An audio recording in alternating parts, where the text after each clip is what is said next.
Hi అండి, welcome to my channel Shravani spicy kitchen. నేను మీ శ్రావణి. ఇవాళైతే నేను బాదుషాలండి, చాలా ఇష్టం కదా బాదుషాలంటే. One of my favourite sweet recipe అండి బాదుషా. అయితే చాలా టేస్ట్ కూడా ఉంటుంది, స్వీట్ తక్కువగా టేస్ట్ ఎక్కువగా బాగుంటుంది. పైన క్రిస్పీగా లోపల సాఫ్ట్గా జ్యూసీగా భలే ఉంటుందండి బాదుషా. తప్పకుండా అయితే ట్రై చేయండి. మరి లేట్ చేయకుండా అయితే ప్రాసెస్లోకి అయితే వెళ్ళిపోదాం. మరి ఇక్కడైతే నేను అచ్చంగా మైదాతో చేస్తున్నానండి.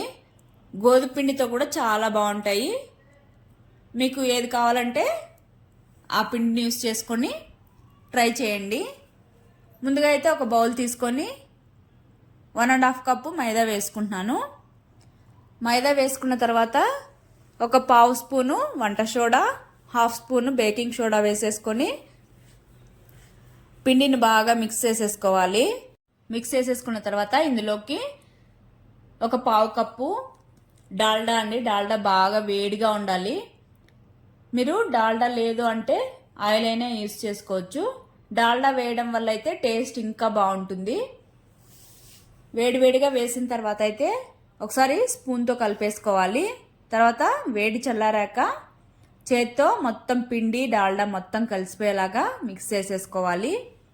తర్వాత అయితే ఇక్కడ బాగా ఒత్తుకుంటూ పిండిని అయితే కొద్దిగా గోరువెచ్చని నీళ్ళు వేసుకొని బాగా సాఫ్ట్గా కలిపేసుకోవాలి. కలిపేసుకున్న తర్వాత అయితే ఒక తడి క్లాత్ వేసేసుకొని ఒక 1/2 అవర్ పక్కన పెట్టేసుకోవాలి.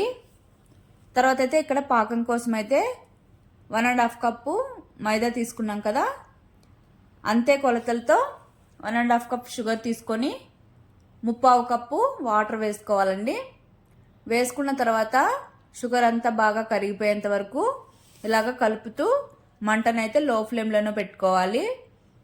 ఇక్కడ షుగర్ అనేది బాగా కరిగిపోయి పాకం అనేది ఇలాగా మరుగుతున్నప్పుడు ఒక పావు స్పూను ఇలాచి పౌడర్, అలానే నిమ్మరసం అండి. ఇక్కడ పట్టిక వస్తుంది, నాకైతే అవైలబిలిటీలో లేదు, కానీ వేస్తే బాగుంటుంది. సో దాని ప్లేస్లో అయితే నేను నిమ్మరసం వేశాను. ఇలా వేయడం వల్ల పైన చక్కెర అనేది అలానే ఉంటుంది కదా, అలా లేకుండా బాగుంటుంది, జ్యూసీగా సాఫ్ట్గా. తర్వాత కొద్దిగా సాఫ్రాన్ కూడా వేసేసుకొని ఒకసారి బాగా కలిపేసుకొని పాకం అయితే రానివ్వాలి. పాకం అంటే మరి తీగ పాకం అవసరం లేదండి, అలానే గులాబ్ జామున్ పాకం లాగా కాకుండా కొద్దిగా మీడియంగా వస్తే సరిపోతుంది, లేదా జిగురుగా ఉన్నా సరిపోతుంది. తర్వాత తీసి పక్కన పెట్టేసుకోవాలి. తర్వాత అయితే ఆయిల్ కూడా వేసేసుకొని హీట్ ఎక్కనివ్వాలి బాగా. తర్వాత పిండి చూడండి ఎంత సాఫ్ట్గా ఉంది కదా, చేత్తో ఇలాగ బాగా ప్రెస్ చేసుకుంటూ రోల్ చేసేసుకొని చిన్న బాల్స్ లాగా డివైడ్ చేసుకోవాలండి. ఇక్కడ మీడియం సైజ్ కాకుండా మరీ చిన్నగా చేస్తున్నాను నేను. అలా చేయడం వల్ల బాగా ఆయిల్లో లోపల వరకు బాగా కుక్ అవుతుంది, అలానే పాకాన్ని కూడా బాగా పీల్చుకుంటాయి. పెద్దగా చేసామనుకోండి లోపల కుక్ అవ్వకుండా పైన మాత్రం కలర్ వచ్చేస్తుంది, లోపలంతా ఉండలుగా ఉంటుంది, టేస్ట్ కూడా బాగోదు. కాబట్టి ఎంత చిన్న సైజ్ చేసుకుంటే అంత బాగుంటుంది టేస్ట్. తర్వాత అయితే ఇలాగా అరచేతిలో పెట్టుకొని బాగా ప్రెస్ చేసుకొని ఇలాగ రోల్ చేస్తూనే ఉంటే పిండి మరి ఇంకా సాఫ్ట్గా అయ్యి బాదుషాలు కూడా బాగా సాఫ్ట్గా వస్తాయి. తర్వాత మధ్యలో హోల్ పెట్టేసుకొని అన్ని ప్లేట్లో పెట్టేసుకొని పక్కన పెట్టేసుకోవాలి. ఇక్కడైతే ఆయిల్ అనేది బాగా మరుగుతూ ఉండాలండి.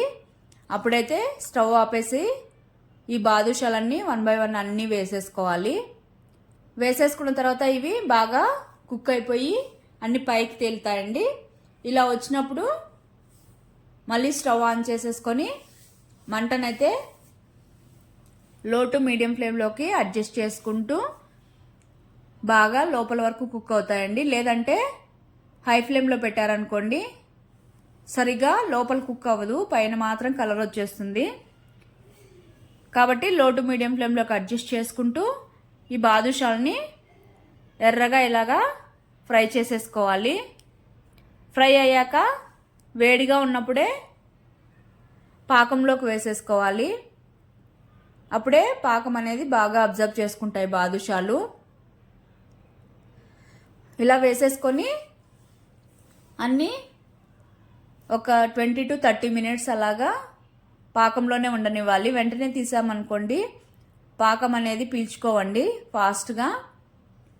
తర్వాత ఒక సైడు అబ్జర్వ్ చేసుకున్న తర్వాత ఇంకో సైడ్కి ఇలాగ తిప్పేసుకొని